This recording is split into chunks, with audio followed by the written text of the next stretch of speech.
Hi మామ, నమస్తే. అయితే నీకు ముచ్చట నీకు వచ్చిన మనం ఒక ₹1,00,000 పెట్టి ఒక బండి తీసుకుంటాం.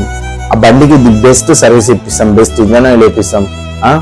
అట్లాంటిది ఈ బండికి నువ్వు ఇంత కేర్ తీసుకున్నప్పుడు ఇది నీ బాడీ ఇన్ని లక్షలు పెట్టినా నీకు దొరకదు. అట్లాంటప్పుడు నువ్వు చెడు వ్యసనాలకి, చెడు అలవాట్లకి, లిక్కర్ అవన్నీ తాగుతున్నావు.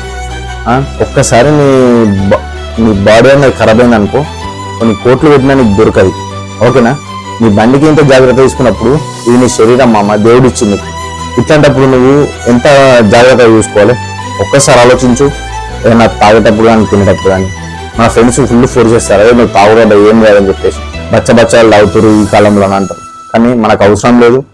అది నువ్వు ఎంత అదుపులో ఉంచుకుంటే అంత మంచి. నాకు ఇప్పటికీ నేను తాగడానికి స్టార్ట్ అయ్యాను, ఎందుకంటే అది ఒక దేవుడు ఇచ్చిన వరం అని అనుకుంటా. నేను అది ఎందుకో మరి తెలియదు, నేను సాధించేది ఇంకేదైనా ఉండొచ్చు. నేను తాగడాన్ని స్టార్ట్ అయ్యా. ఓకేనా మామ?